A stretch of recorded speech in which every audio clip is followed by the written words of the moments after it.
There we go. Someone found the mic button. This is why we have a Bianca. Bianca's not with us today. I'm flying solo. She's got some work to catch up in the office. And thank you very much, Mike. Yeah, um, I stuffed up. It's yeah, always something goes wrong when I do these things. But we're here now, just responding to Mike. Thanks, Manfred. Now let me find the Zoom window. Where are we, Zoom? Because there's a massive delay compared between Zoom and YouTube. So there we go. We're here. Woohoo.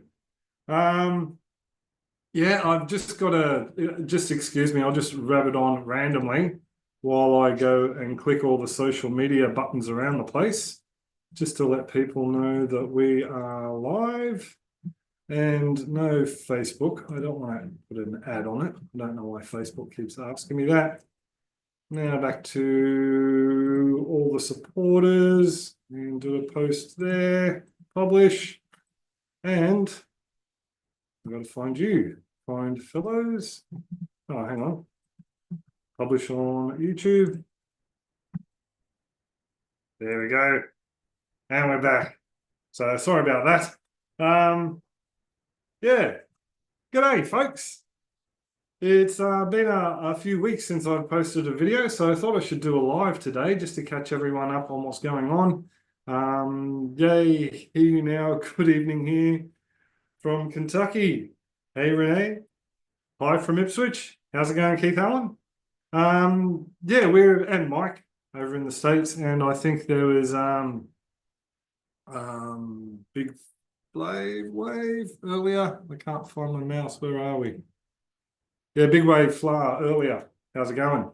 Yeah, we've been a little bit flat out recently. I've been going between here in Ipswich, getting our house down there ready for people to rent it out so we can finally have an income. It's only been almost 2 years, about a year and a half.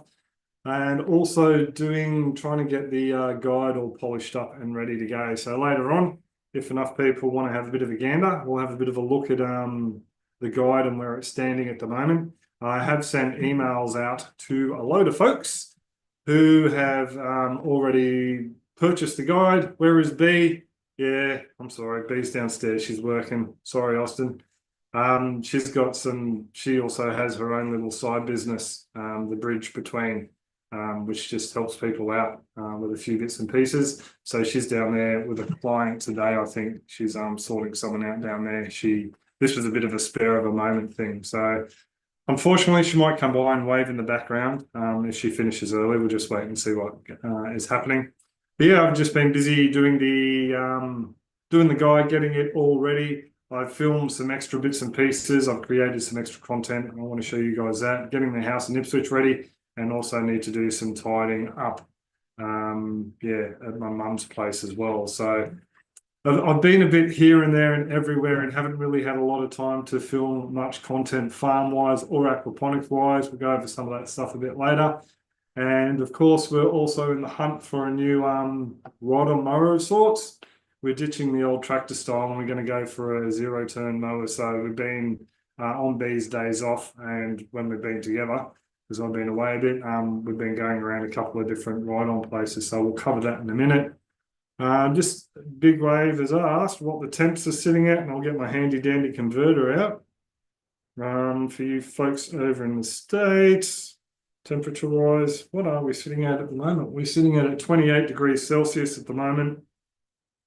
So that's about 82, and it is 10:30 in the morning. So yesterday afternoon we got up to 34, which was 93.2. That was in the house. It was hotter outside. Locally, Weather Zone only showed Childers having around about 31 at the time, so I don't know what was going on there. We have 2 to 3 layers of insulation in our ceiling, so the house stays nice and cool here. So yeah, that was pretty good. That was a good decision on the previous owners.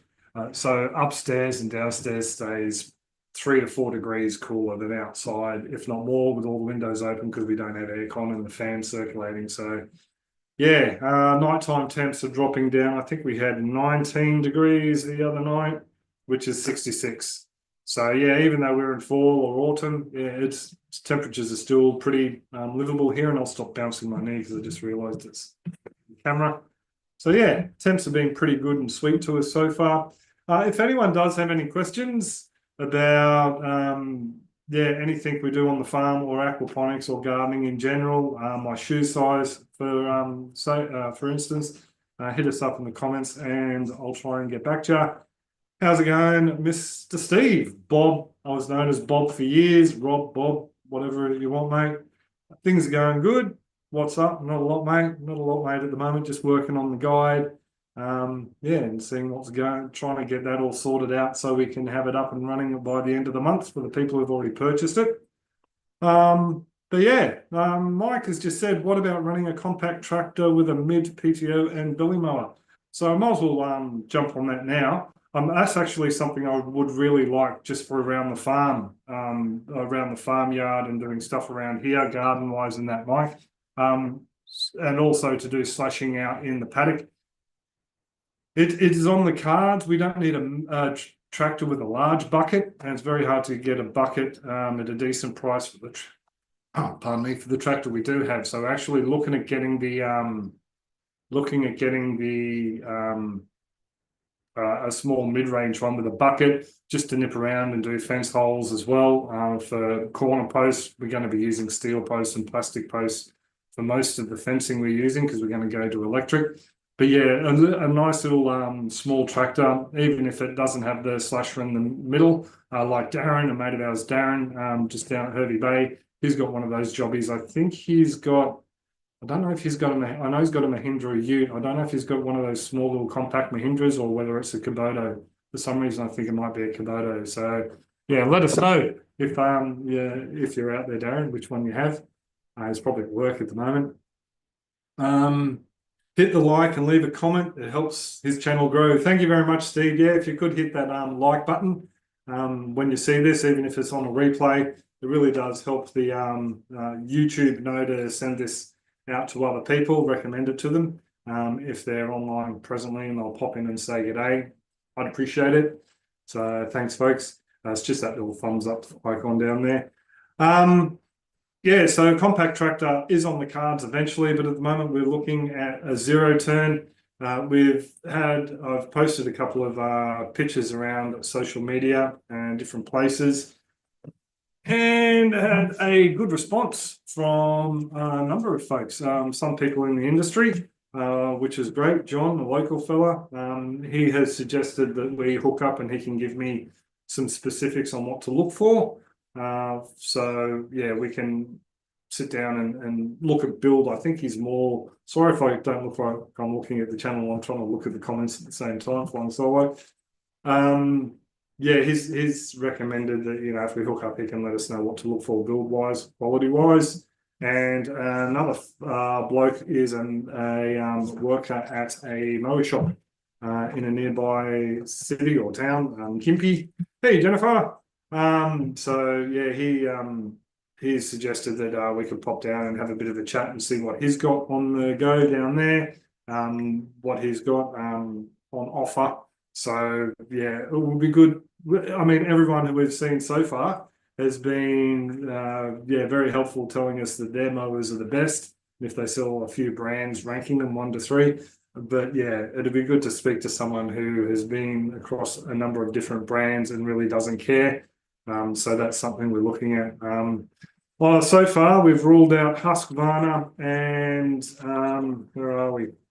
Going through the packets. I was calling it Big Red, but it's not. Red Max. So Red Max is basically I don't know if this is coming out. No, the camera's just focusing on me. Red Max is a rebranded Husqvarna. The Husqvarna guy was actually the most helpful salesman we've had so far, but he sells other things. I'm going back there to pick up some Honda bits and pieces, water moving pumps, and a line trimmer, bigger line trimmer, more powerful one. But he was the most helpful so far, just running through what to look for and all the rest of it. We're looking for a high-level domestic, low-level commercial, something that has hydrostatic drives that can be serviced, whether it's just changing the oil or changing the oil filters. those sort of things just really help extend the life of your hydrostatic drive. The hydrostatic drive is what went on our first Husqvarna. It's 1,500 to $2,000 to get that replaced and fixed. So yeah, that's one of the reasons why that's sitting in the shed, and we're going to cannibalize it for parts to sell off. Yeah, so Husqvarna's out. The build quality on the front end wasn't up to some of the others. The two we're looking at the moment are the Gravely and the Arians. Both of them are made by the same company.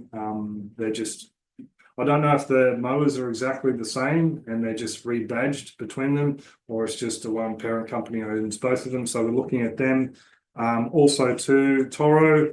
And someone mentioned that Toro and Bushranger are basically the same as well. Someone mentioned our Spartan, Spartan being a good brand. The only Spartan I can find in Australia are Bushranger Spartans. So I don't know if there's some sort of a deal there with IP or what the go is. I need to look into that further. And there was another one someone mentioned that I hadn't seen, and I looked them up quickly, and they have a feature that looks really cool. You can actually tilt the deck underneath so you can service it. Where are we? Sorry folks, I'm just going to have to look it up. Oh, hang on, I brought it up, and it is no, that's Kyle. G'day Kyle, thanks for the offer, mate. We will be there. It was clip, Country Clipper. So that's a brand we hadn't come across, actually. We'd come across Bobcat, and there's a few others that we'd looked up and pretty much all the site, Kubota. Well, there's another 2 or 3 brands that we decided we didn't want to look at just because of local dealership and serviceability, because that's another issue. So yeah, the Country Clipper we hadn't seen, but I looked it up this morning. They're based in Victoria, so they should be able to have local parts and bits and pieces. So that's what we're looking at. At the moment, we need to get the cash flow going so we can afford to buy it. So that's a big thing. So coming into, well, we're in autumn now, fall, coming into winter, things will die down a lot. So we're taking our time and just not going to run out there and just buy something. And we're also looking for new and not secondhand this time, mainly because we have spoken to some people in the industry, and they suggested that just go for the new. Secondhand, a lot of the secondhand stuff around on the market are domestic units, which means they have the closed-in hydrostatic drives, which means they're harder to basically, one of your drives go, you need to buy another one, and there's 2 of them on a 0 turn because it's the rear wheels that turn. So yeah, that's the go there with the mower. I just want to catch up with the chat. Memdale, thanks for the great content with your videos. Just got a second grow bed, chop and flip. Loving it. Can't wait to expand. Awesome. So I take it you're in the States if you're going to expand this summer. Glad you're enjoying the content. There's still loads of stuff there. It still surprises me the amount of time I'll get questions on a video and people wanting me to do a video on a certain topic. If you go through my beginners playlist, there's loads of DIY builds videos in there that covers different bits and pieces. All the way from running a system, building a system, suggestions for expansions, different styles of systems, or you can buy the guide when it becomes available. Yeah, so there's loads of information already out there. So yeah, if you've got any questions, folks, then yeah, search for back content, you might find something. And search other YouTube aquaponics channels. I'm sure there's some decent ones out there. Oh, Mr. Steve, Potent Ponics, there you go. What are your biological options down under? Other biological controls. If you're looking at pest biological controls, we do have a couple of different places down here. Sorry, Jennifer, I just realized, hi everybody, just barely caught the stream, had to fix the electric fence and the hay feeder. Sweet, I thought we might have had an electric fence question. Good to see you out there working. I should be doing the same. The biological controls we have, there's a couple of bug places that do lacewings and mites, ladybugs, predator insects and things like that. I'm actually going to be slightly ignorant and do a quick search here.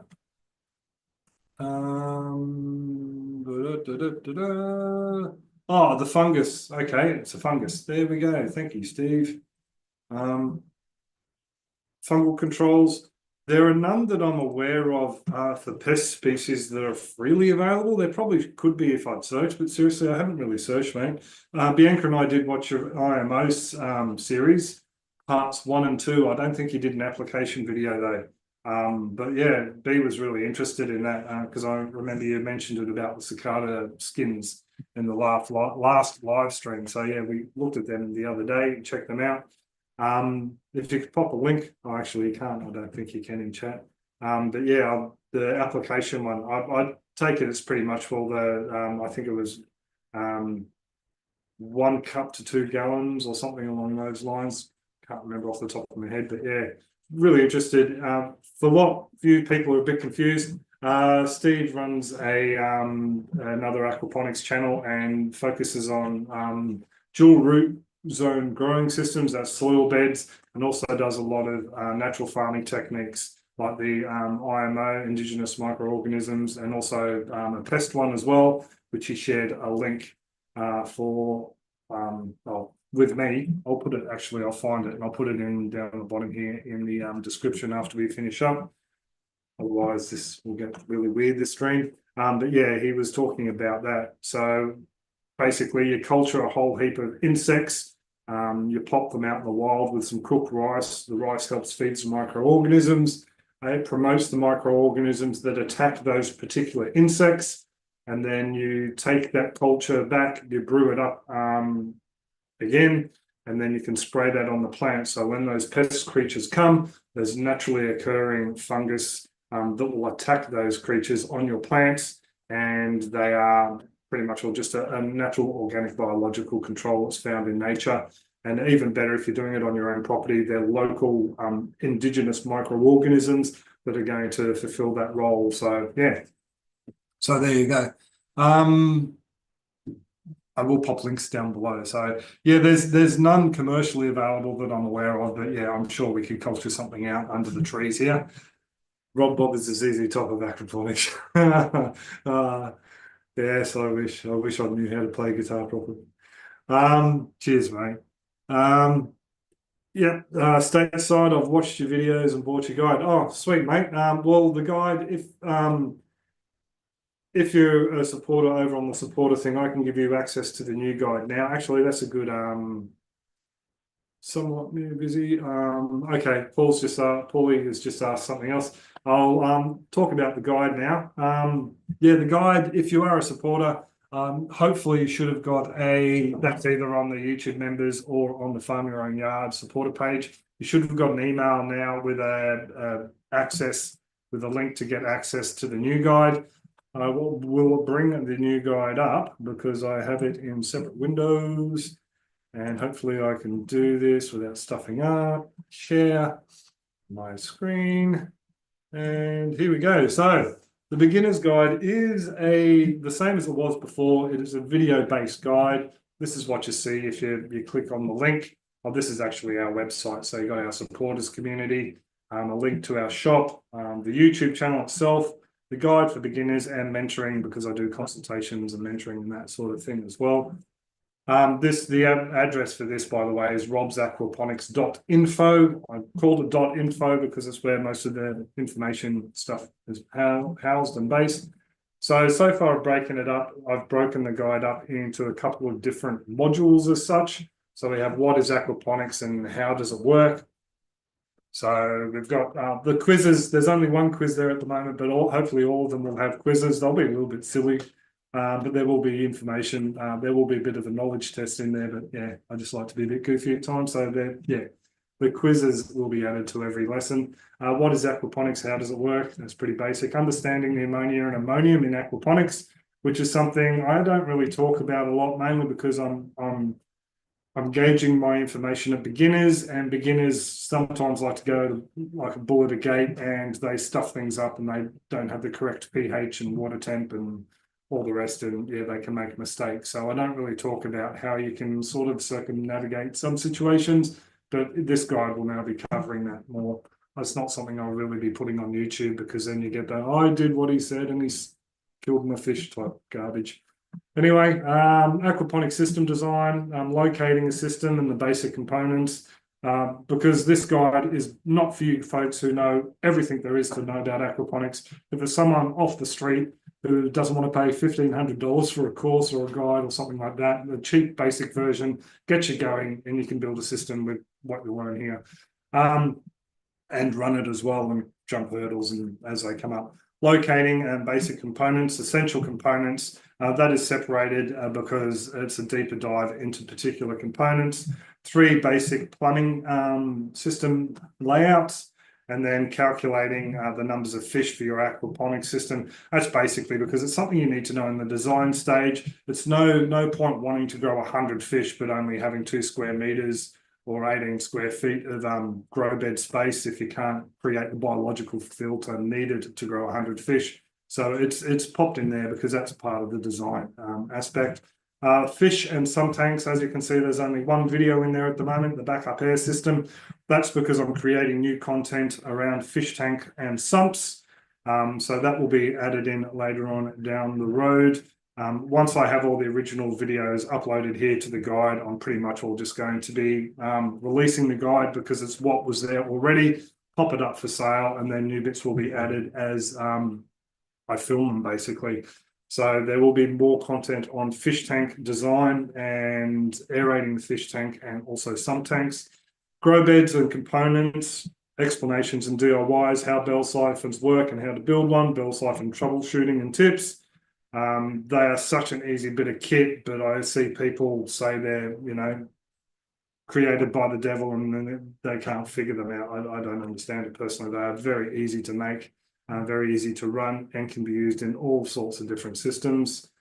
Internal, external. I've seen people use them in sand beds even, for those folks who reckon, yeah, you can't. Plumbing fittings and helpful DIY tips. So that's actually looking at the plumbing fittings themselves, because basically very hard to go do a shop and sale on all the fittings needed to build an aquaponics system.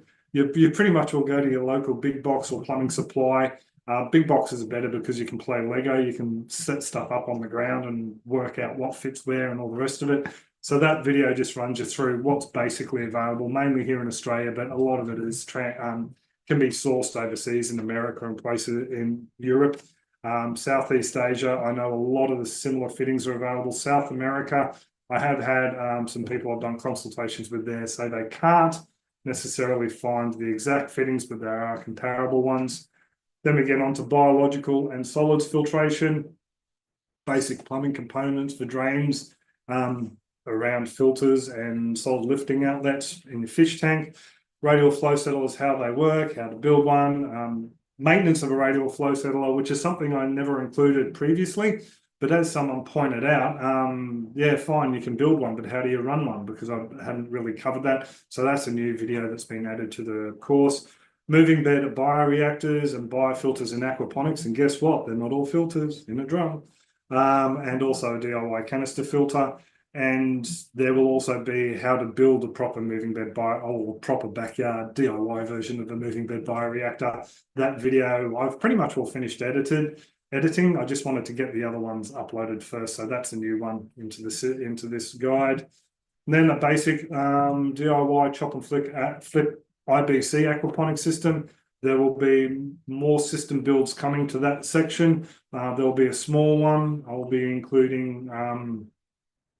Actually, I'll go back a few steps in a minute. I'll be including our upcoming builds that will be for us that we will use on the property.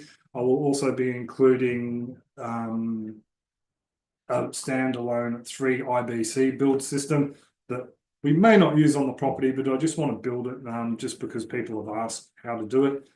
So there'll be a step-by-step walkthrough for that. And there'll be shortened versions of that will be posted to YouTube as well. Everything that's coming here, there'll be a shortened version coming to YouTube at some point in time as well for all you folks to check out. How to cycle an aquaponic system, which comes under starting an aquaponic system.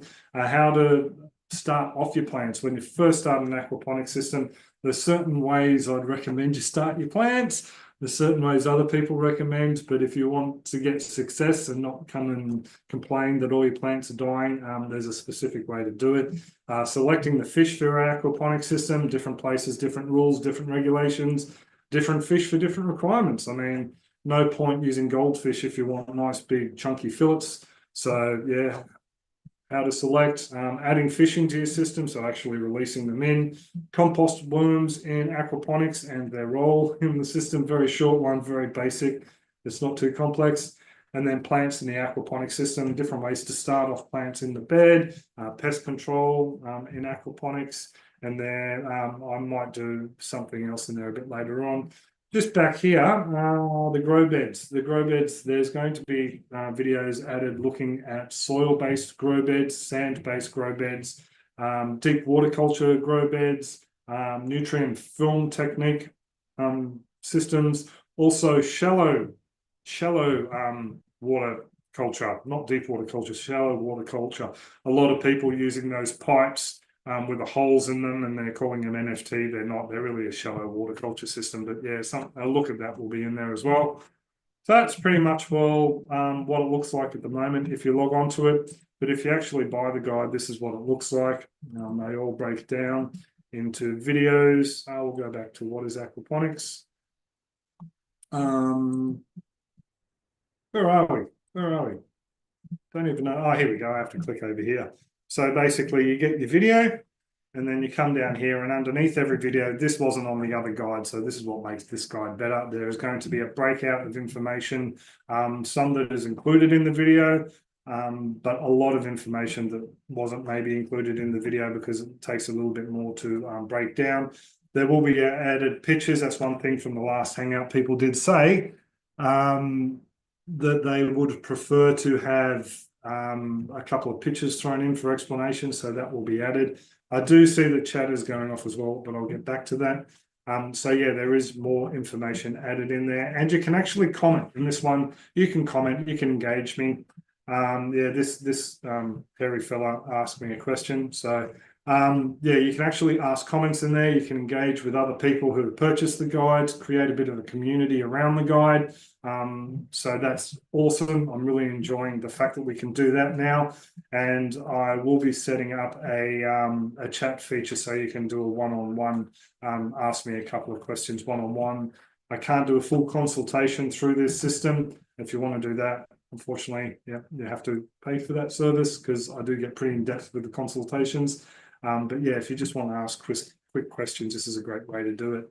So far I've done this. I've got the text sorted out for that one, and also locating the aquaponics system. Some crucial points to think about.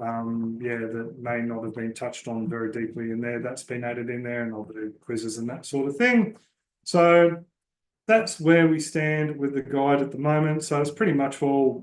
A few people have said they'd still prefer to buy it now, but I'd at least like to get it back up to what it was before I offer it for sale again. And then I'll be offering it for sale at a certain price. Haven't worked out what that is yet, but there may be a price rise on the horizon, just because I've put a lot of extra work into it, into the videos, re-editing them, filming extra parts, filming new videos, adding all the extra information. So I think it could do with another $5 at least added onto the price tag.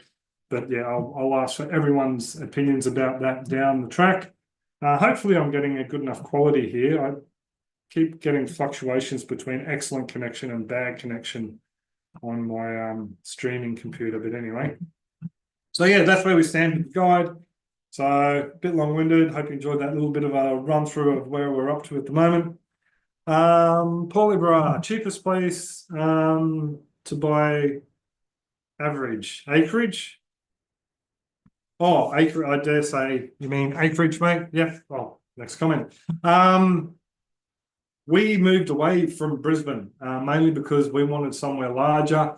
Because we are rather partial to bringing out the boomsticks every now and then, we wanted somewhere where we could, over 40 acres, where we could do that. Not that 40 acres is a law. Some people have you believe that. Spoken to police officers, 40 acres isn't the minimum size to shoot on your own property. Depends on caliber and location and blah, blah, blah. But yeah, we wanted to bring out the boomsticks, and we wanted a decent price. If we were to get 160 acres down, say, Lockyer Valley, we'd be looking over the $1 million mark with a house already on there and sheds and the infrastructure here. We did look at some places between our place and Warwick. I forget the name of the place at the moment, but it was still up around the 800,000 mark just for a bare property. One of them had a shed on it, 40 acres. It actually had an easement through it for other properties up the back. Nice place, probably possibility of deer, possibility of pigs on there, definitely wild dogs and feral cats. But yeah, 800 grand for that just wasn't worth it because we couldn't run many cattle on it. A lot of the property was like that. Next door or down the road from that, there was another place, same deal, back of the property was like that.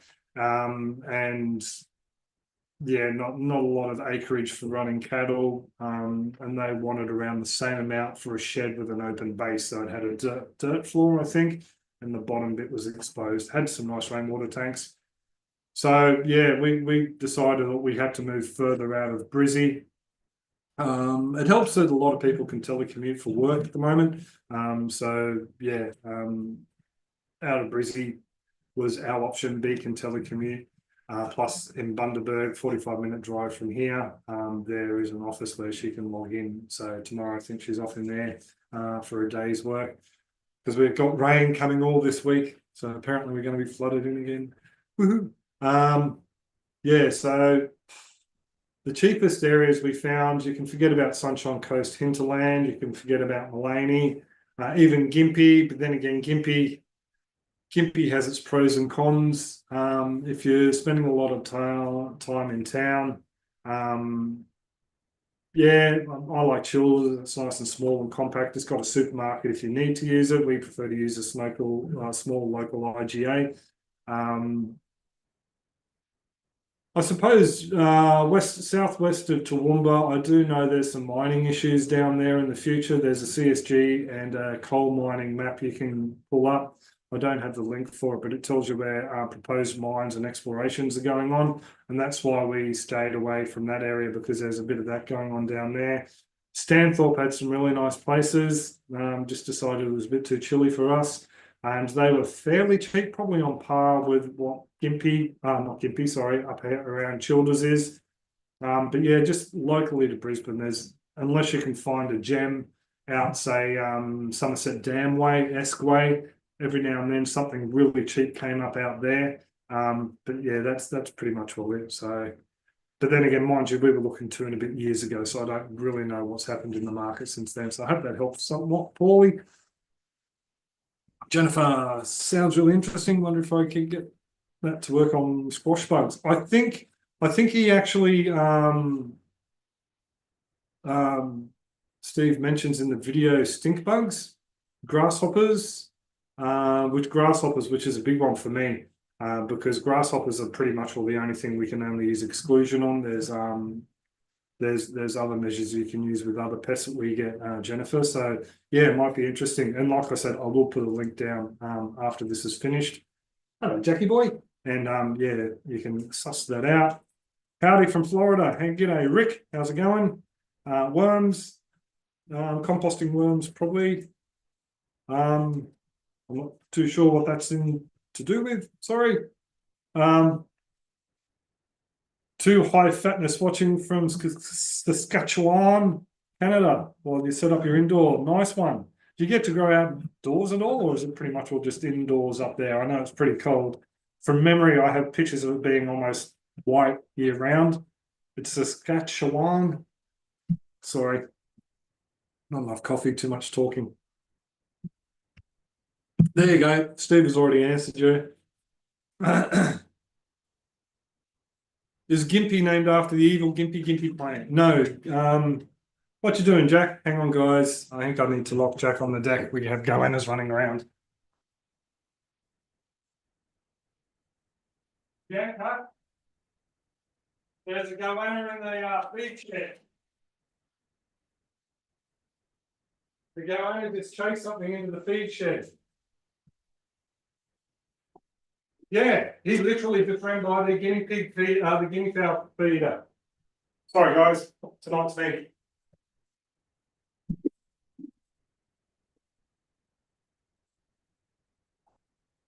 Sorry about that. You know something's afoot when you hear Jack's feet. There's a certain gait he uses and you know something's going on. There's a rather medium-sized lace monitor just ran into the shed where we feed the guinea fowl. So that's going to be interesting. Bees off there to have a gander now. Rebecca Grasshopper, yeah, they're not good, eh? They're not good at all. Rebecca's just said grasshoppers are taking over her world. I found about the only thing we could use to keep them out were exclusion netting, but even then, because the grow beds are off the ground with the aquaponics, we've actually caught them crawling up the inside. So that was a bit of a pain in the butt. But yeah, if you could get some sort of fungal control, that would be optimal. Pardon me, check out the video. You can hear Jack whining, he can still see it. Outdoor, the weather can be rough, 5 or 6 months. Oh, okay. That's just too high fatness, talking about growing in Saskatchewan. There you go. That rolled off easier. Mentioned earlier, Rick, just talking about the worms, not a problem. The Gimpy plant. Yeah, sorry, mate. Gimpy plant is, I'm not too sure to tell you the truth, how Gimpy got its name. But it's generally, I think it's further north, but it may be found down this far in the Wide Bay area. We're pretty much, well, there's a movement to make Queensland two-state, North Queensland and Southern Queensland. And we're like just below that line of about 1/3 of the way up, which would be North Queensland. So I think it starts at around about Gladstone. There's none. I don't think it's down this far. Simple search would do it, but yeah, I'm not too sure how it got its name. I know you definitely don't want to be touched by it. I've seen a couple of fools on YouTube do it. Very, very funny. Darwin Awards comes to mind, but anyway. Blackworms for aquaponics are good. Blackworms for aquariums. Oh, okay, cool. Yep. Steve helping out. Dave, do you lose any guinea fowl to predators? No, funnily enough, knock on wood, we don't. Whenever even an ibis flies over, and we get the dignified ibis here, not the bin chickens, we get the ones that look like they wear a tuxedo. They're black with white. They're reversed. When they fly over, they spook the guinea fowls, even the cormorants. When the cormorants fly over, because they've got that big wing profile, they spook them, and you just see them. They just straight under some cover. The chickens stick their head up and generally do the same thing. So eagles really aren't an issue, and we do get some big ones. We get some big white belly sea eagles. We get massive wedgies come over every now and then. Fox wise, I think we pretty much all got the foxes trained not to come within torchlight of the house. So when they go off bush, and we've seen the guinea fowls all the way down at the river crossing, they are open to predator attack down there. But the dogs and the dogs, dingoes, and foxes have learnt not to come too close to the house, or big noises are made. And we also have the fox light at night on the chickens permanently now, until we get better pen for them. So yeah, we haven't seen any predation on the guinea fowls. I do a count regularly, and we've still got 20 that come and roost up in the tree. I don't know how many poor Ollie has next door, but they hoot up a storm. So actually, that's one thing to mention. We've seen no natural increase on the chicks, so I dare say that the goannas are predating on the eggs and the chicks once they hatch. So there you go. Oh yeah, the wedgies. Yeah, we get some huge wedgies. There we go. Steve's talking about the fungus again. I'm looking at chat. Cheers, mate. Cheers, Paulie. Cheers, mate. Just thanks. Yeah, I'm glad you're enjoying the videos. That's too high fatness. Fresh out of water, potent potniks, do the black worms. Okay, I'll let you guys chat. There we go.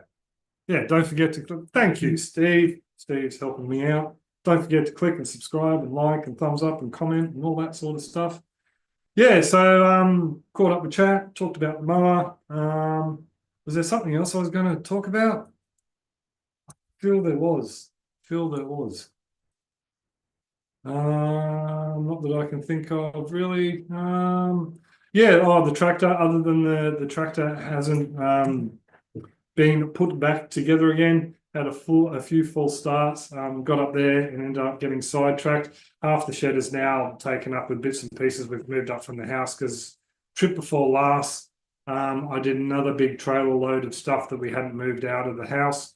And I think I got 1.5 more trailer loads to come up from the house. Good news on the house aquaponics system though is a Hanu, my son-in-law. G'day, mate, if you're watching. Or partner-in-law, I don't know, that sounds weird. He has expressed an interest with a little bit of arm bending to keep the system down there running. So we're looking like we might do I don't know if it'll be an organic aquaponic system. Sorry, organic hydroponic system, because I don't think they want to look after fish. And he is also a vegetarian, and I'm May is really good at filleting fish and preparing fish and cooking fish and all the rest of it, but I don't think she wants the responsibility of doing that. So we'll end up just running it as organic hydroponics, just for cut and come again greens and herbs and things like that. I want to give it a good clean out first and maybe rework it a bit, make the footprint a bit smaller, and take out the zone pouch bed and fix up the hoop house. But yeah, I'll do a video on that and show you guys how we're setting it all up and when it happens. So yeah, I was really pleased about that because I really didn't want to pull it down. That's a lot of cleaning, and then you let I like to let the clay dry out before I transport it and store it, and it's just be a real pain in the butt for those guys. I do want the pavers underneath. The pavers are actually laid 3 or 4 pavers deep, so we could store them somewhere. I want them because Bianca and I need to fix up a retaining wall and divert some water around the house, so we need those pavers for up here. So yeah, that's why I need to pull it down partly and pick up the pavers and get them up here. So that is on the cards. David Smith, been a while since I've seen your channel. Are you doing a food forest? We're not going to do a food forest as such here. We've actually virtually done nothing garden-wise since we've been here, due to lack of funding, just lack of. We basically, when we bought the place, we used almost every cent we had just to get this piece of property, just because we liked it so much, the size and location, the layout, a lot of wild stuff with some stuff we can farm up the front for ourselves. So yeah, we haven't had a lot of cash to do things. We need the dams fixed and we need some swales in the front paddock. Because that paddock faces north, we're looking at doing not a food forest, but food swales along the front, nut trees, avocado trees, well, mainly pecans. If they're a goer here, I'm pretty sure they are. Macadamias for sure. We're in a macadamia, industrial macadamia region here. If you want to look at it like that, there's just acres and acres of macadamia trees. And the kingfisher just hit the window. Geez, they're silly birds. And yeah, so a couple of stone fruit down there for Bianca as well, the tropical ones, growing on the swales themselves, just to help to reinforce the banks, give the plants the water they need. They'll definitely get a load of water coming down there. Avocados for sure, but the avocados we may be planting elsewhere. Probably 3 or 4 different ones. We've got a load of rootstock from Hamish and Nicole. Thank you very much, folks, if you ever watch this. Downstairs, they've all taken bar 2 that I inadvertently killed when the irrigation system failed while we were away. So that is something, yeah, we are looking at doing in the future. We really need to get a tractor with a blade, something we did think we'd have the budget for before a few things went pear-shaped and our funds dried up to begin with. So yeah, once we can sort out the lay of the land in a couple of spots, we'll put the avocado trees in. We've got fairly free draining soil. We do have a clay layer, probably about 1.5 feet deep. Not too sure if that's how deep it is where we want to plant the trees. But once you break through that, you're down onto soil again. So avocados don't like a lot of water around their roots. So we're looking at excavating a fairly big hole, and then maybe mound planting the avocado trees. And then, yeah, so they'll have access to just soil and no clay. So that's something we're looking at doing. We're not too worried at the moment because the avocados are really only seedlings. They're I think the biggest one's 2 foot, 600 mil tall. So that's what we're doing there. Most of the food is going to be grown in the aquaponic system. And when I say aquaponics, some of it will be soil, some of it will be sand, some will be media. I don't think I'll do any DWC, deep water culture or nutrient film technique, maybe just as demonstrators. But yeah, most of the food crops will be grown with the aquaponics, mainly because we're growing mainly for Bianca. I don't eat a lot of veg for health reasons. So yeah, just greens and bits and pieces, fruits. Welcome everyone, another from Iraq. Hello, how's it going, aquaponic?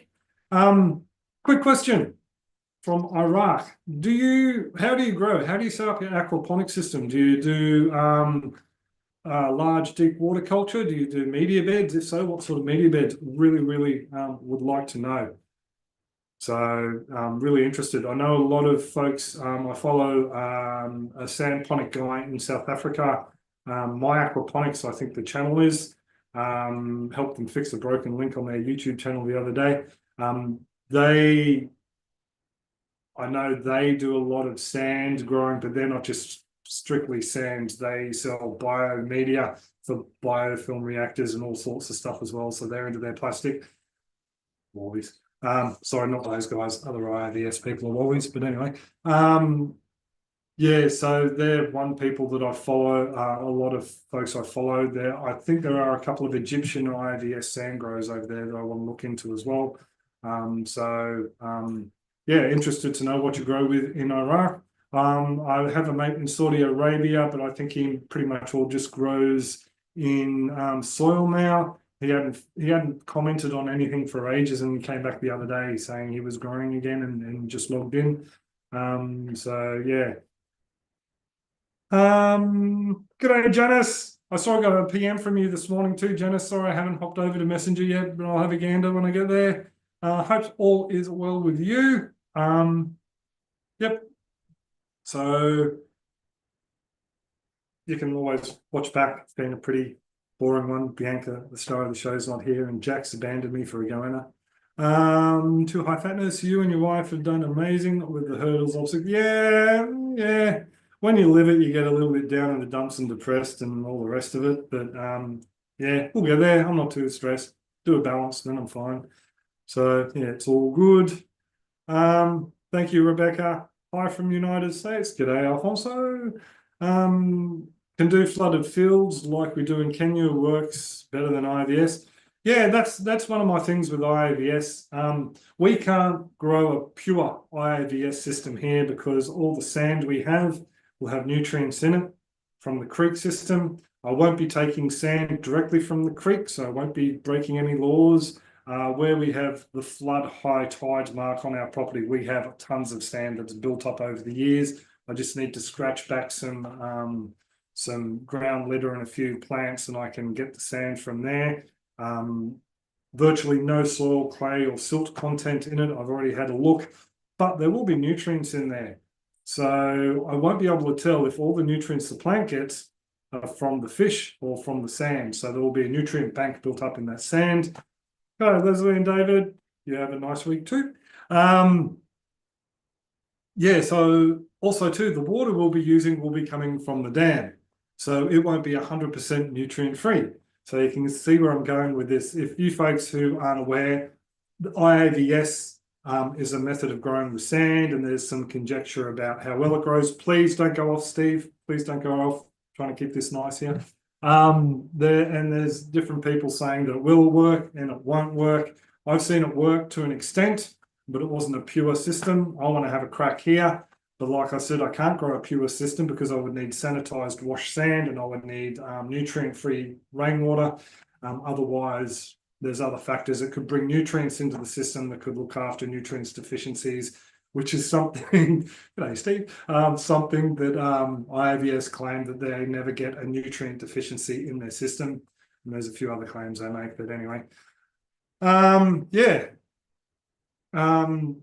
I do think sand is a viable medium, just as I think clay is a viable medium, rocks are a viable medium, soil is a viable medium, all in aquaponics. No media is a viable medium. It all depends on how you run your system, how you feed your fish, what type of fish you use. If you want to do additives, some people want to do additives, other people don't want to do additives. So yeah, I don't want to get in on that argument. I just want to build systems, show people what they can do for themselves and how well they grow without basically BSing you and adding nutrients on the side to make things look good and all the rest of it. So yeah, that's what I'm about. So yeah, Thanks for your restraint, Steve. When I talk to people about DWC or aquaponics, I say join the wet side. Yeah, filthy soil growers. Yeah, but I also grow in soil. Yeah, makes people laugh as well. Yeah, that's quite right. True, high fatness. I've grown with very rudimentary dual root zone systems. If you want to see how they're done commercially and properly, have a look at Aquaponics channel, Steve's channel. He's done some commercial grow systems. He's done backyard style systems.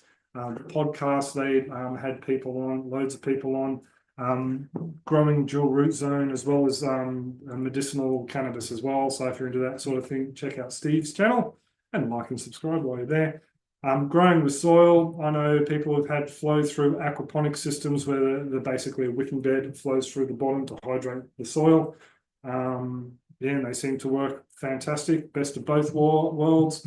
I don't see, why there's so many different ways to grow depending on, where you are and what you have access to. So yeah, I'm not a fundamentalist. I don't preach and all the rest of it and say you have to do it this way or else you're killing people. I don't do any of that garbage. So there we go. So that's it with that. Nice weather we're having. Yeah. Oh, electric fences. That's what I was going to talking about. Yeah, wicking beds kick butt for root crops. That's what we're looking at doing here. Sweet potatoes and potatoes in dual root zone wicking beds. Basically a fairly high volume of water with a fairly shallow layer of soil. Dave in Western Australia, if you're watching this, that could be a good option for your deep-rooted wicking beds if they don't work out for it, but I reckon they work out fine for salad crops. But yeah. Electric, Jennifer mentioned before, electric fences. We're looking at, Bianca and I were talking about this. There's it's actually mowers, electric fences, animals, the whole heap. The slope between the house and the dams really legally can't be mowed in some places by the ride-on mowers because they can only mow 15-degree slope. And we really think that will be the best place for us to start setting up animal grazing. So we're looking at getting a Gallagher electric fence system, and we're going to get one of the top-notch ones. No point buying a small one because that's what we've got at the moment. We're going to buy a proper one, and the idea is to do the whole perimeter of the bottom 40 acres with this electric fence, and then draw off paddocks from that line. So what we're looking at doing to begin with is fencing off and putting a electric fence up for this top sloped paddock, and then run cells off that with goats. And what I'm going to do is I think I can get away with just 2 water troughs, and we're going to have them solar fed from the pump from the dams. We're fencing off all dams and waterways from stock. We really don't want the stock to get in there and stuff up the dams, muddy the water, and cause issues down there, pugging and whatnot, defecating and urinating in the dams. So we're going to fence them off, have gates so we can still get through between the dams to the other paddocks and run the stock through there. And then, yeah, just have solar pumps with auto top-up valves in the water troughs. Water troughs can be, we've got loads of IBCs. They're great because we can pin them down to the ground, or we could buy purpose-built or just stick our own float valves in the IBCs. So, yeah, that's what we're looking at doing with the electric fence. And we're looking at doing pulling out the timber posts that are wonky and replacing the steel posts. And then follow the guy, Tim Thompson here in Australia, and watching a lot of his fencing videos. And I think we could, because we're not undulating, because you need extra posts when you go down dips and gullies and over rises and things like that. We think we can get around with about a 10-meter, what's that? Probably about a 30-foot spacing for our steel posts, and then run plastic spaces in between just to cut down on costs. And we're probably looking at, we spoke to a local person who runs cattle. We're going to set it up for cattle, even though goats will go in there first. They suggested that they ran a 5-strand with 3 hot strands. So they had, was it 5 strands or 3? Yeah, I think she said 3 hot. So she had a bottom hot to stop things pushing under. She had the middle was hot, and I think the top was hot. So basically it was spaced out like that. I have been told though it's good to run another strand of just plain barb over the top. I don't know about that yet. We'll just wait and see how we go. We don't have anything that'll really go over except for wallabies, and we're hoping goats won't climb if we have that hot wire on the top. We don't have deer here, so we don't have to worry about that. It'll just be pigs and dogs trying to get under. That will be, and the goats. That will be our main concern, and the goats going over. So that's what we're looking at doing. Not looking at running the wire through the posts either. If we have timber, we're looking at, if we keep the timber, we're looking at putting it on the outside. So something I really want to do is get around and pull all the barbed wire out now. It'll make it easier to mow and keep those areas clean on the internal fences. The external fences are going to stay fenced until we get the wire to do them. But yeah, that's what we're looking at doing fence wise. And I know we've ifed and ahed and said we're going to and we're not going to, but it does look like we're going to be getting goats now, and that top paddock will be the main one because we want to keep it nice and mowed short. And it's also nice and convenient to run the goats up into a night pen if we deem it necessary to run a night pen. And there's also a flat area where we could just put a night shelter if we decide just to leave them in that with a little makeshift star picket night pen built around them. So yeah, that's what it's looking like happening at the moment. Can't really give you a time frame. We've had loads of people offer us goats. Hamish and Nicole have got Nubians. They've offered us goats. And they've also offered us Muscovies. I think the goats, the foxes have been kind to them. Jinx them, tap on wood, knock on wood. So they've got some Muscovies that they want to get rid of. We also the chickens, there's a local produce we've been talking to about different chickens, so we're not sure where we're going there. We do want a dual purpose, so it looks like we'll probably go with an Australorp. At the moment, they're the Australian. Now we learned something. They're actually a now the names escape me. They're a English Black Orpington, kept and bred for their lack of thick down. And they're crossed with something else. I think there may even be a Rhode Island in there originally, but they're an Australian developed bird, but then since went all around the world. So we're looking at getting them. I did pick up Ginger, the Orpington, the other day, and I can see why they're a meat bird. They don't grow as fast, but for our meat birds, I think we might just stay with the Australorps and do what a lot of people have suggested and just basically cull out ones that aren't good layers. And then, yeah, we'll see what happens from there.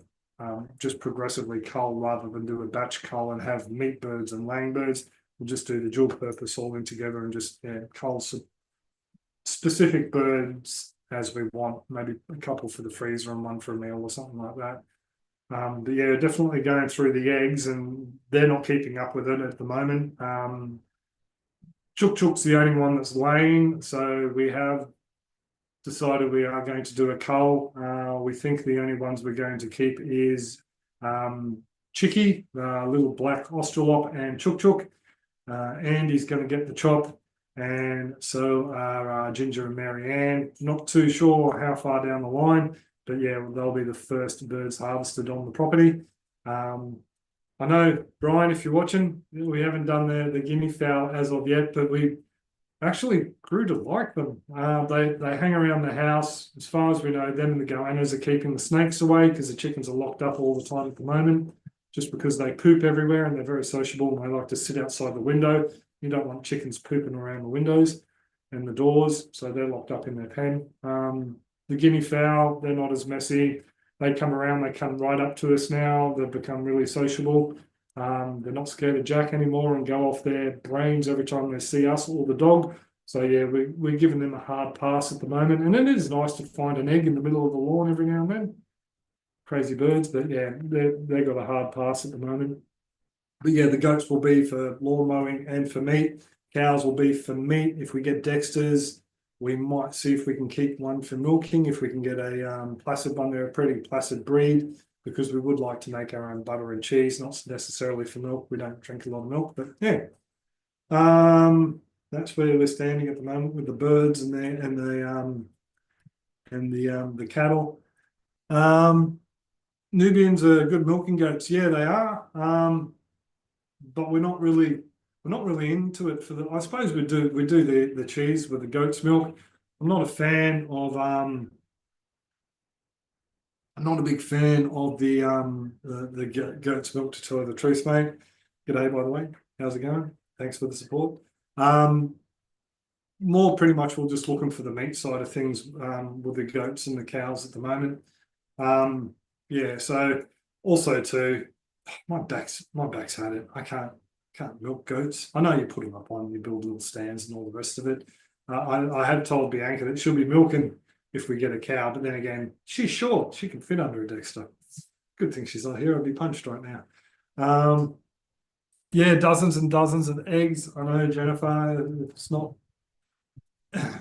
raining. It's pouring. There are a couple of local farms that sell eggs, so we're looking at supporting them. I know down south has had, like the States have had the egg crisis. I've seen your egg prices are plummeted now. I know that we've had an egg crisis here in Australia as well. No one can give us a straight answer why, because none of the Australian farms have really been affected. I think they're basically chasing the higher price and sending them down south. But yeah, the shops have always had eggs up here. The small locally owned shops have always had eggs. The department, the big chain stores haven't. They've run out. But yeah, it's funny how the local independents always manage to find eggs, but the chain ones don't. Makes you think and wonder what's really going on. But anyway. Janice has just said something. Sorry, I got to scroll up, see what I've missed. Just remember they stop laying around autumn winter and they will do their molt, owl australops and australop wyandotte molt in winter. Crazy chicks. Yeah, we've only had I think the only one that's molted here so far has been more visibly molted has been Chicky. Not Chicky, sorry, Chook Chook, who's an Isa brown or related egg-laying cross. A lot of brown, generic-looking chickens here in Australia get called Isa browns, but they're not. They're one of the other Rhode Island crosses. Yeah, so it's one of those things. I think the Ginger and Marianne Wyandotte and I don't know why I keep forgetting her name, what she is. But anyway, we were told that they'll go off the lay. The Wyandotte in particular will lay really good for 12 months and then they start to fall off. And she's well over 12 months. She was the last laying out of her and Ginger. Orpington, there we go. She was the last two laying out of her and the Orpington. And yeah, they've just stopped laying pretty much all since Andy come. We think that he's also stressing them out big time. When we know that Chicky, she's pretty much all, I think she's around about 8 years old. We worked out. So that's why she's off the lay. She's just basically past her prime. She stopped laying a couple of years ago. She was laying on and off and then just stopped laying a couple of years ago. So Janice has just said we add more protein to the diet this time of year. Often we make chicken stock from the frames. We get from the butchers, strain it, and then feed the chunky leftovers to our girls.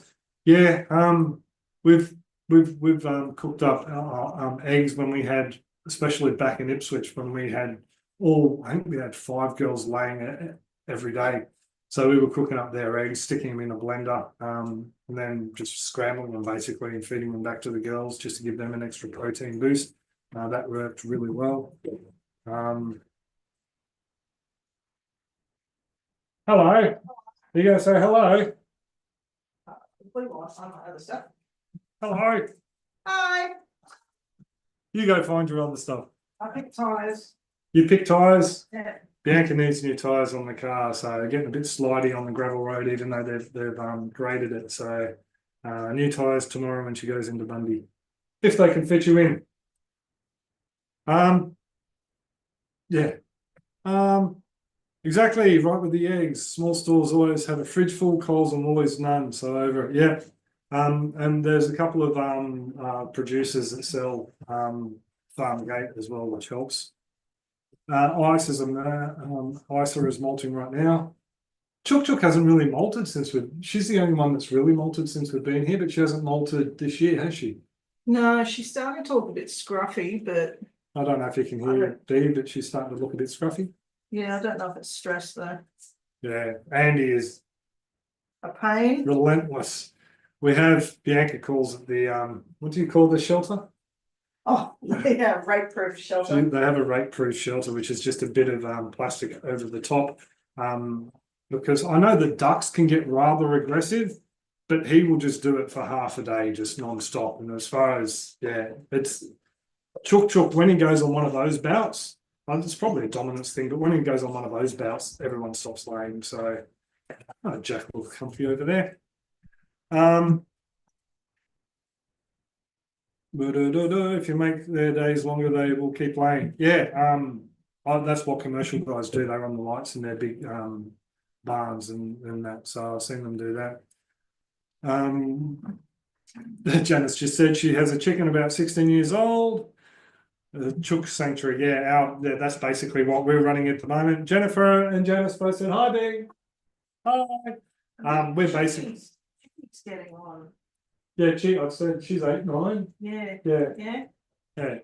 So 2016 they got her. It was 20, yeah. So 2016? I'm not too sure. She came from a broken marriage and the dates are a bit funny, so I'm not too sure what happened there. Rebecca said hello, B. Hi. Just a whistle. Can't find my books. Which books are you chasing? Got my Sorry, guys. Bit of an interlude. Site K folder. It's like K folder. Sorry. Seen that. No, Sorry. bag. Is it a bag? Yeah. Oh, there's a bag. It's one of the Mexican skull bags Yes. with the handles near the table with the boxes I haven't unpacked from the trip before last. So yeah, sorry guys. You're welcome. Yeah, chooks. The ducks are the big thing. I think we really need some ducks in our lives. I really want to have. I've helped people with aquaponics or duckponics systems over the years. Never grown one myself, but I'm thinking that would be a really good way to grow green fodder for the chooks through winter. But in saying that, we stayed fairly green all last winter. So would it be good to have them running down through like a gravel pit style flow bed and then back into the pond elevated, just with wheat seeds or barley seeds or something, some sort of green fodder in there that we can then just, either mow or pull out root and all and throw in for the plants. That's something I forgot to mention about the guide. I've also got doing a livestock fodder lesson in the guide, aquaponics guide as well, because that's something we did with the chickens and it worked a dream. Made life so much easier when you're growing fodder for your animals using the aquaponics if you've got a bit of spare bed space. So yeah. Jennifer, 6 ducklings came home with me today. Definitely need ducks. Yeah, you're not addicted at all, are you? So I remember seeing your place when it was small and 1 or 2 animals, and now there's So yeah, and Andy is going off again. There's a place in Colorado that does chicken gatorponics. They raise chickens on lettuce, then grow the chickens, feed chickens to feed the alligators, and then the waste from both feeds the lettuce. There you go. That's an almost closed loop. Wow. Have you got any links for that, man? That would be really interesting if you could share them. Like even just a website or something, that'd be sweet to check out. I know people have talked about doing frog and turtle ponics. I do know someone got salmonella from turtle ponics, so that's why I'm a bit hesitant about recommending turtle ponics. I know people do it, and I mean, if you want to do it, you've got to. It's for Gator Leather Farm. There you go. It's I'm not a professional. I can't tell you what to do. Just for entertainment purpose only, everything I do. But yeah, I have heard that one person in particular told me they got salmonella poisoning from their indoor aquarium greens that they were growing using turtles. So that's why I pretty much all said, no, don't do it. But if you want to do it, you're taking your own life in your own hands, or digestive system, I should say, into your own hands, as we do when you grow your own food in the backyard. So yeah. See if you can find the website. Yeah, I don't think you can. YouTube's a real pain in the butt with posting links in chats and in comments. So if you want to PM me, I'll put it in the show notes for this. So if you see this later or come back later to check out Steve's other stuff and you're interested in the chicken gator ponics farm, yeah, hopefully we'll find a link and we'll pop it down in there.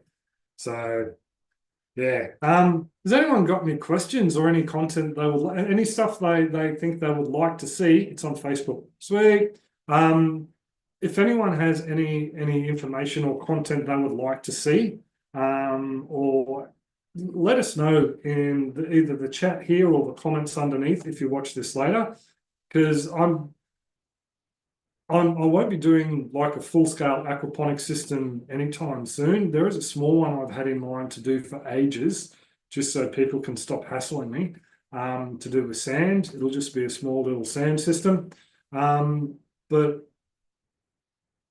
yeah, if there's anything you want to see, even if you just want to watch me mow the lawn, I don't know, like what's his name?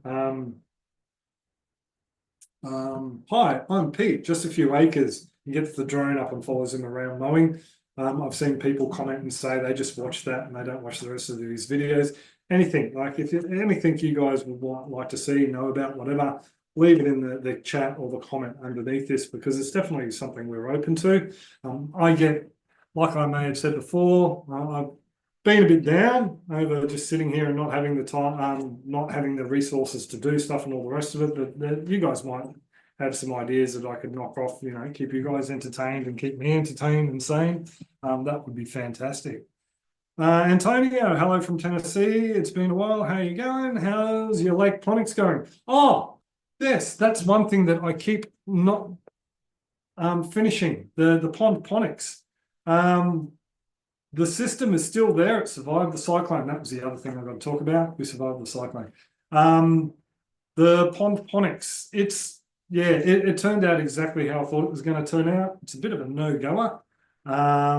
So yeah, that's one thing I could do a video on. It's one of those things where every time I've gone to make a video on it, it's something else has popped up. I see it daily. It's a daily reminder when I make coffee in the morning or wash the dishes. I see it in front of me, and it's just one of those things where I can go down there and knock it out. But in that video where I talk about it, I actually want to go in depth on the chinampas in South America and bust a bit of a myth about them being aquaponics. They're part of an aquaculture system, but they're not necessarily aquaponics. I've seen people, you know, die on that hill a few times online, and they give that as being the reason why IAVS works, because chinampas. Don't know that logic. The same with dual root zone. Dual root zone works because of chinampas. Yes, they're slightly different, but I actually like to build a chinampa because they are really easy. They do work, but it's just, yeah, I just wouldn't put that label of aquaponics on there with them. So, yeah, the pond ponics didn't do too well. Well, actually, to give you guys who are in the know, you'll be able to work it out pretty much all straight away.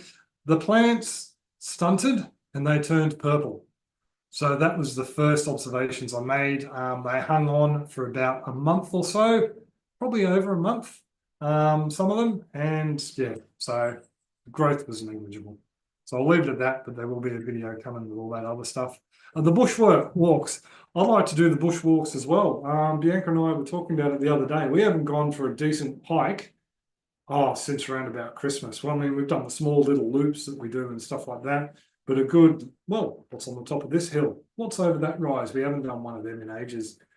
So we really should get out and start doing some of that. Winter's actually a better time to do that just because it's not so hot.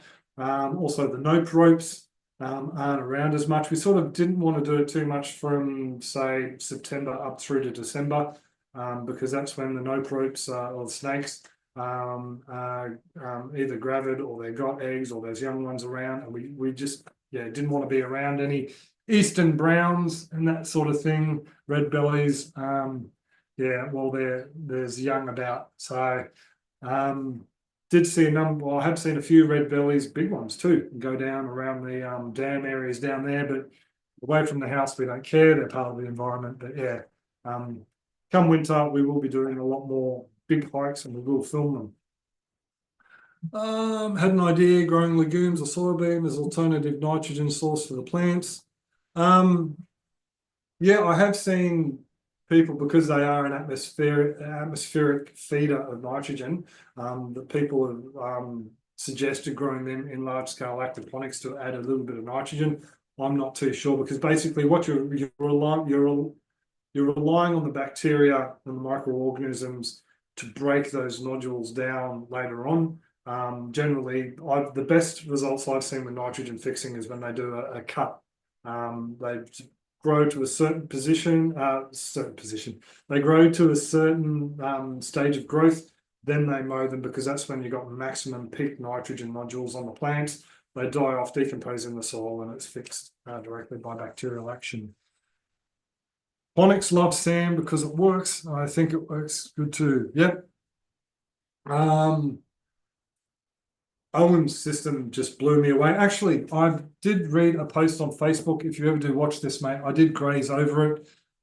Graze over it? Do you graze for fodder on Facebook? I don't know.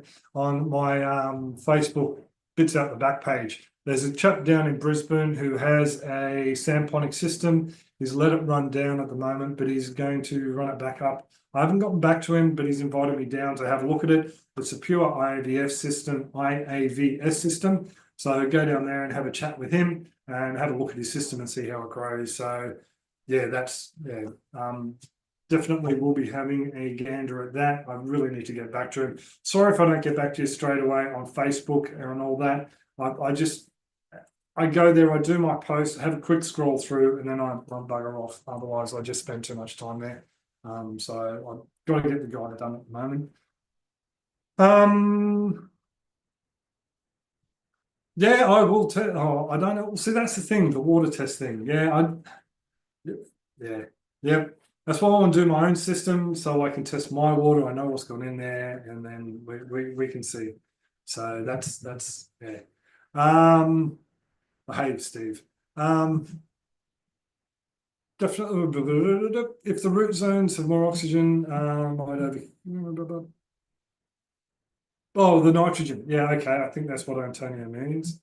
Yeah, could be. It could be more oxygen to help the breaking down.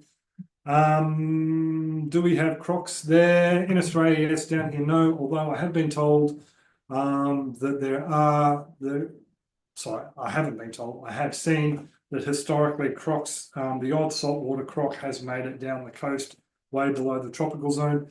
Technically, Bundaberg is the start of the Great Barrier Reef environment, not necessarily the reef itself. So there have been sightings down this far, but they don't stay around here. Steve Irwin's park is down on the Sunshine Coast, about an hour and a half away from here, down south. And I think they breed there. I'm not too sure. So the environment, I think, is conducive to them breeding. They just don't inhabit it that well. I think that Jeremy guy, the River Monsters guy, he did postulate that there's the river system, Brisbane river system. They reckon that the bull sharks got up above the dams in the 74th flood, and there's bull sharks in the Brisbane River up around about Fernvale and that area there above the Wivenhoe Dam. I'm not too sure about that. Someone, I think in that same video, someone said there could be croc, an old croc caught in the river. I think that was one of the hypotheses put forward. I'm not too sure about that. And someone did share once an article about a croc being down as far as, I think it was the Gold Coast or Bribie Island or something like that. But yeah, they don't definitely live here. David, crocs, yeah, recorded in the Logan River or further, but not but long ago. Yeah, I knew they'd been south, but I didn't want to say something in case I was fact checked. More likely to get bull sharks and crocs in your waterways. Yeah, exactly. Yeah.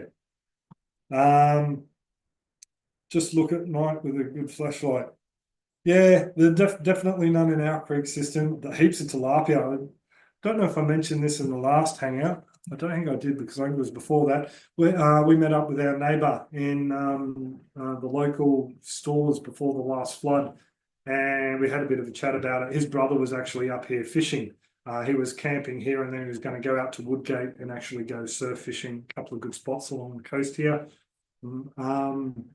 And yeah, ended up getting flooded in. And I said, well, why doesn't he go out the back? You've got to have some decent natives out there, at least the odd silver perch or something. He goes, oh, when we bought the place, we had massive bass. It was really good. He said, now just tilapia. Oh, pardon me. I had a bad flood here a number of years back where the rivers came all the way back. Our front paddock was submerged underwater. Didn't come up to the house though. Apparently there was yeah,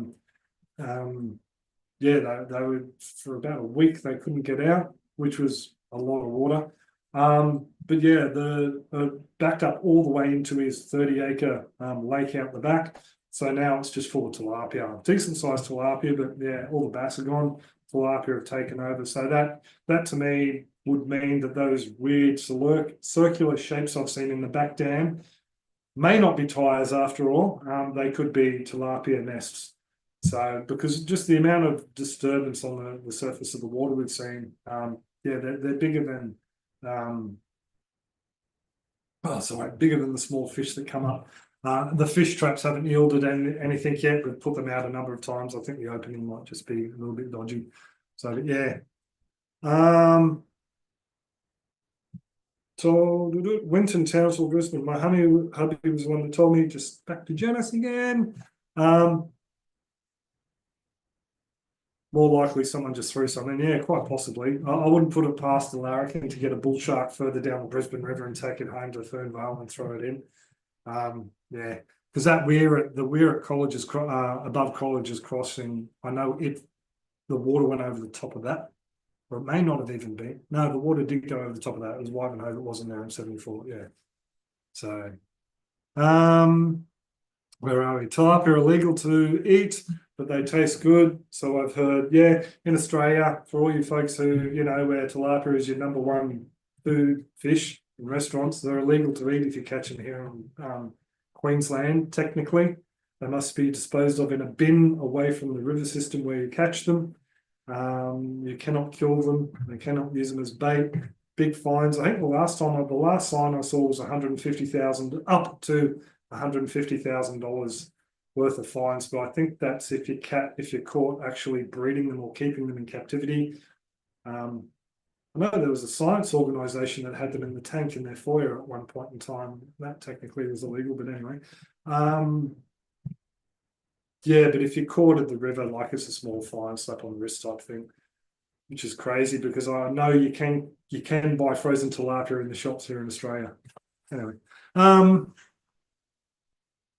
they're illegal because Steve's asked, Aquaponics asked, why are they illegal? Because they're an introduced species and they have pretty much all taken over the waterways, destroyed whole habitats because of the way they feed and the way they breed.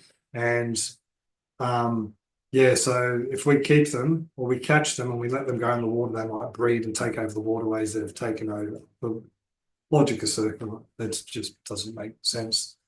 If I know they have Forest Lake is a housing development built around an artificial lake, and they have yearly competitions where you go and catch the biggest tilapia, biggest prize, get a prize for the biggest tilapia and that sort of thing. Can't fish in there any other time of the year, but apparently, yeah, it's just the laws are ridiculous. Seriously, let people go out there, have competitions, catch the biggest tilapia, make sure people take them away, of course, let people eat them. Crazy, absolutely bonkers. Maybe letting people have them for their own aquaponic systems may be bad because you may be encouraging people taking them from an area that taking them to an area that doesn't have them. I could see restrictions on that make sense, but wild caught, stuff it, open season. That would make sense. Then again, when does bureaucrats ever made sense or thought rationally? Tidal zone, you can catch a dozen in a cast net. Are you talking about the bullies, David? I'm not too sure. Grill doesn't count as disposal. Exactly. We have flying death cobras in Canada. Canadian geese, I'd rather fight. Fair enough. Fair enough. Yeah, we have the odd in suburbia. We have the magpies and the plovers They can get pretty brutal. Seen a few head wounds from both of them actually. Actually, the first plover I was attacked by was on the Nan's farm. So that wasn't even in suburbia, but you tend to see a lot of plovers getting territorial in suburbia. Under control now. Good. Janice, it's like the carp here in the Murray River. We catch and bury them in the garden for fertilizer. Can't catch and release, too muddy to eat. Yeah, I did see that they had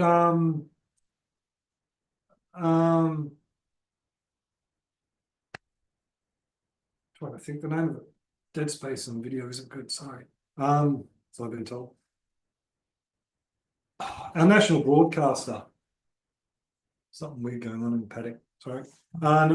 ABC, they did a feral animal video where they're basically saying that they're cooking up the ferals, I think it is, and they do camel. There's a great YouTube channel. There's a guy over in Western Australia, poor bugger. He has like 10,000 acres, if not more. It's a massive, might even be millions of acres of property, and they have massive problems with feral donkeys, camels, of course, pigs, I think, dogs, cats. They've just trashed their firearm laws over there, so he's pretty much all stuffed now trying to control feral pests. But anyway, yeah, they visited his property over there, and they did camels as one of the segments. I think they do carp as well, and on the segment with carp, I think they cooked it in such a way that they couldn't get the muddy. They didn't get the muddy flavour. They thought it was ocean fish, Janice. So I'm really interested to see where the fish came from and how it was prepared. I haven't seen it. I've just been told about it. I think they even do cane toads as a meal. They cook up cane toads. I know there's people that eat cat and fox, but I don't know if they did a cat and fox one. But they did a whole heap. I know they did deer, they did rabbit, all the usual suspects. But yeah, that'd be really interesting to see how they did with what they did with the carp. Redfin, I know, is another invasive species in New South Wales. I don't know about in Victoria. Tilapia are easy to catch at school in a cast net. Oh, okay, gotcha. Yeah, in the dams, they're just sitting ducks, but as my nephew found out, then they don't like his fishing methods or the fish traps. Yeah, tilapia are fun to bow hunt. We can't bow hunt in Australia, man. We can only bow hunt where we can spearfish. Even feral species, but anyway, bow hunt fish, that is. You can bow hunt unless you're in South Australia. You can't bow hunt fish in Queensland unless you can spearfish there, which means you need to go out on a boat to a spearfishing zone to spearfish. Carp would be an obvious choice for spearfishing. I know I've seen a couple of channels in the States where that's all they do. They go out bow hunting fish, carp, and yeah. Yeah, the microbes in fish make them taste weird. Place in Darwin used to cook any animal that was legal to eat. Magic wok, yum. All those deadly things and you can't bow fish. Yeah, exactly. So crazy. Yep, not even carp. Yep, yeah, that's fun. Yep. Big goldfish. But I just got 3/4 inch tilapia in additional tank in a few days. I haven't ate anything. I fed them. Sorry, I need my proper glasses. I have a big freaking goldfish, but I just got 3/4 inch tilapia in an additional tank a few days ago. They haven't eaten anything. I've fed them, yeah, at least when I'm watching. Yeah, are you using the crumble? I have seen people say that their tilapia can be a bit finicky to get on the go. Then again, I haven't had any problems myself. Everything we've got native-wise pretty much will smash the first feed we stick in there. But I have heard people say they've had issue with new fish. So, talking too much, an hour and a half. This is why we need Bianca here. So any other quick questions or comments before I wrap it up? Please hit the thumbs up button, folks. Please, but do it for Jackie boy. Do it for Jackie boy. Thumb it up for Jackie boy. Yeah, so 48 likes. Okay, well, there you go, because I'm seeing in front of me that only 4 people have thumbed up the video, and I'm thinking, no one likes me. Yeah, not that I'm that sort of vain, narcissistic sort of person. Maybe I am. But I'm looking over here on the streaming one, and there are 48 likes. So there you go. There is it's not congruent between the two platforms.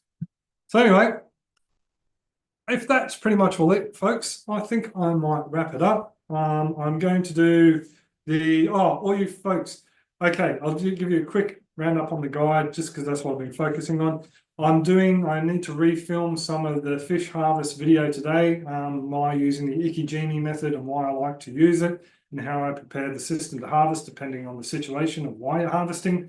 So I'm going to knock that off today, hopefully, and have it uploaded. That's the only video really holding me back. I do have a bit of information in one video. I might just re-upload that video on the grow beds, but basically media selection. It shows me the different, it shows you how I add a grow bed into an existing system and rock selection and how you use rock. I'm not really happy with that as a video as it stands, but I'm going to put it in for now because I want to do separate videos on media selection, media grow beds and media selection together, deep water culture and NFT. We might have a guest presenter for that one. I got to hit up Mr. Mitchell for that. Go down the coast, and I haven't spoken to him for the last couple of weeks. I've been busy, but yeah, do a video on NFT and DW, deep water and or deep water culture with Mitchell, and maybe even the buckets as well. Add them in. That's Mr. Hucho, for any of you folks who don't know who Mitchell is. Add that in. I would like to do a dual root zone video and a talk on that. If only I knew someone who did dual root zone and would help me out with that video for my guide. So they're going to be separate ones I will add in and at a later date, but I'll just add that other one and the harvesting fish, and then I will do a mass email to everyone who already owns the guide, and they can log in and suss it out. And when I fill it out and polish it up a bit better, I will add it for sale again so people can buy it. And I can start earning money and buy a tractor with a blade and do the other gardens I need to do in trees and aquaponics and stuff. So yeah, there we go. That's where we're up to with that. Off to do that video now. 54 likes. You guys are awesome. Thank you very much. I really do appreciate everyone, whether you support us financially or not, even if you just come along and chat in the comments, watch the videos, leave comments underneath. I appreciate you all. I really do, love talking to you folks because I'm stuck with Bianca on the farm. What do they call it? When you're sort of Stockholm syndrome with Bianca and Jack. They do treat me nice sometimes, but yeah, it is nice to chat with all you guys. I really do enjoy it. But I will leave it there. I'm going back to work, and I hope you guys have a fantastic week. Hang on, just a quick talk. Get a Nicky gun from New Zealand. They're great. Yeah, I just used the spike. Actually, your video popped up when I was doing research for the Yiki gun. I was trying to see if it's still for sale and all the rest of it. So yeah, the hot glue gun of death. Yeah, I just use the spike. It does the same thing, but the gun does work really, really good. Can you do a live stream with Hucho? That has been brought up, mate. He has asked if we wanted to do one, and we just haven't met up and actually done something. So, Mitch, if you ever watch this, we could do. I'll do in chat at Hucho. Oh, it doesn't come up. Doesn't come up because he's not in chat. There we go. I'll highlight, I'll copy your comment and I'll do an at Hucho underneath in the comments, and I'll see if he sees it and gets notified and comes along. And there we go, Antonio. Bit of conspiring, see if we can get him. Thanks for the show. Thank you. Not a problem. Hope you enjoy it. Thanks for the stream. Not a problem, David. And I should wrap it up there. Hope I've left no loose ends. Talked about everything we had to. We didn't have a cyclone. Catch us later. And I will turn it off on the right computer this time, so I'm not chatting randomly. See you, folks. Toodaloo. Bye. Catch ya. See ya.